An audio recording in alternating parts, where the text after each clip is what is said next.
Здравствуйте, это новости ревью на НТК, и мы начинаем. Сочи до сих пор приходят в чувство после выступления легендарных А-студио. 30-летний юбилей группы поддержал и Димаш Кудайбергенов, которого, к слову, сравнили с Николаем Басковым. Интересно, почему? Гости «Новой волны» поздравили группу с юбилеем, а звезды российской эстрады исполнили золотые хиты А-студио вместе с музыкантами.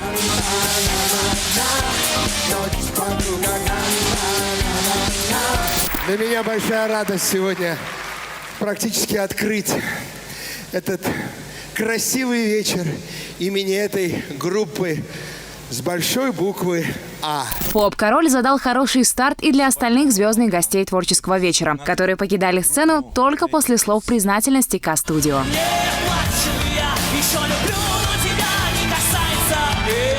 Ребята, огромное вам спасибо за вашу музыку, за ваши песни и за то, что вы такие скромные.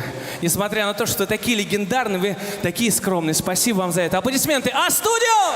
Артистов не оставили и без внимания их младшие братья The Jiggets. Иногда музыкантов можно было заметить на бэк-вокале, но больше всего запомнилась нелюбимая Батырхана Шукенова. Нелюбимая ждет меня у окна. На все 100% выложился и Димаш Кудайбергенов, которого после признали настоящим феноменом. Ведущий вечера Тимур Родригес в шутку сравнил его с Николаем Басковым, ведь поклонников и букетов у него ничуть не меньше. Видел бы эту картину Басков сейчас. А часом позже на сцене появились и финалисты «Новой волны», в числе которых Мадияр Жунусов. Он в общем рейтинге набрал 94 балла и вошел в десятку лучших. Поддержать казахстанца можно с помощью интернет и СМС-голосования.